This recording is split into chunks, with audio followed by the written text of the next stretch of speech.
ನಮಸ್ತೆ ಸ್ನೇಹಿತರೆ, SRM ಕಾರ್ಸಿಂದ ಇವತ್ತು ಇನ್ನೊಂದು ನಿಮಗೆ ಇನ್ಫಾರ್ಮೇಷನ್ ಕೊಡೋಣ ಅಂತ ಬಂದಿದ್ದೀನಿ.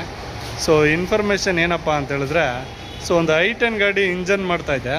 ಸೊ ಕಸ್ಟಮರ್ ಹೇಳಿದ್ರು, ಸರ್ ಕೆಳಗಡೆ ರೆಸ್ಟಿಂಗ್ ಇದೆ ಸ್ವಲ್ಪ ಮಾಡಿಕೊಡಿ ಅಂತ. ಸೊ ಏನು ರೆಸ್ಟಿಂಗಪ್ಪ ಅಂತ ನಾನು ನೋಡಿದೆ. ನೋಡಿ, ಫ್ಲೋರ್ ಮ್ಯಾಟ್ ನೋಡಿ, ನೀವು ಫ್ಲೋರ್ ಮ್ಯಾಟ್ ಹಾಕ್ಸಿರ್ತೀರಲ್ಲ, ಈ ಫ್ಲೋರ್ ಮ್ಯಾಟ್ ಮೇಲೆ ಒಂದು ಪ್ಲಾಸ್ಟಿಕ್ ಮ್ಯಾಟ್ ಹಾಕಿದ್ದೀರಾ. ಸೊ ಏನಕ್ಕೆ ಅಂದರೆ, ಈ ಫ್ಲೋರ್ ಮ್ಯಾಟ್ ಮೇಲೆ ಆ ಪ್ಲಾಸ್ಟಿಕ್ಕು ನೀರು ಬೀಳಬಾರ್ದು, ಒರೆಸ್ಕೊಳ್ಳೋಕ್ಕೆ ನೀಟಾಗಿರುತ್ತೆ ಅಂತ ಹೇಳ್ಬಿಟ್ಟು ಹಾಕ್ಸಿರ್ತೀರ. ಸೊ ಅದು ಕಿತ್ತೋದ್ಮೇಲೆ ತಿರ್ಗಾ ನೀವು ಹೊಸದು ಹಾಕಿಸ್ಕೊಂಬಿಡೋದು ಬೆಸ್ಟು. ಸೊ ಕಿತ್ತೋದ್ಮೇಲೂ ನೀವು ಹಂಗೆ ಮೇಂಟೈನ್ ಮಾಡ್ತಾ ಇರ್ತೀರ. ಆಮೇಲೆ ಅದ್ರ ಮೇಲ್ಗಡೆ ನೀರು ಬೀಳುತ್ತೆ.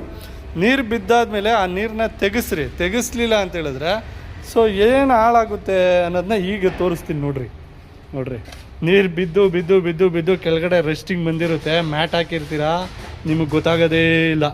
ಒಳಗಡೆ ತಿಂತ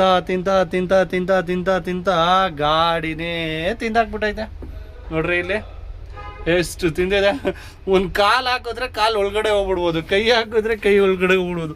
ಅನ್ಎಕ್ಸ್ಪೆಕ್ಟೆಡ್ ನಾವು ಗಾಡಿ ಹೋಗೋ ಟೈಮಲ್ಲಿ, ಬ್ರೇಕ್ ಹೊಡೆಯೋ ಟೈಮಲ್ಲಿ ಹೊಡೆದ ಅಂದರೆ ಕಾಲೇ ಕೆಳಗಡೆ ಇರುತ್ತಲ್ಲ ಸ್ವಾಮಿ. ಆ ಥರ ಆಗಿದೆ ಇಲ್ಲೊಂದು i10. ಸೊ ಅದಕ್ಕೆ ನಾನು ಏನಂತ ಹೇಳೋಕ್ಕೆ ಇಷ್ಟಪಡ್ತಾ ಇದ್ದೀನಿ ಅಂತ ಹೇಳಿದ್ರೆ, ಕಸ್ಟಮರ್ಗಳಿಗೆ ಫ್ಲೋರ್ ಮ್ಯಾಟ್ ಹಾಕ್ಸಿ, ಬೇಡ ಅನ್ನಲ್ಲ.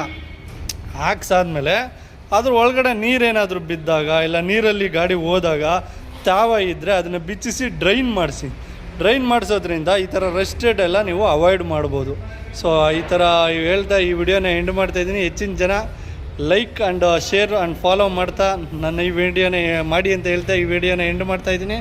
ಇದೇ ಥರ ಒಳ್ಳೊಳ್ಳೆ ಕಂಟೆಂಟ್ಗಳ್ನ ನಿಮಗೆ ಇನ್ನು ಮುಂದೆ ಹೇಳ್ತಾ ಇರ್ತೀನಿ. ಹೆಚ್ಚಿನ ಜನ ಶೇರ್ ಮಾಡಿ ಅಂತ ಎಲ್ಲ ಸ್ನೇಹಿತರಿಗೆ ಹೇಳ್ತಾ ಇದ್ದೀನಿ. Thank you friends.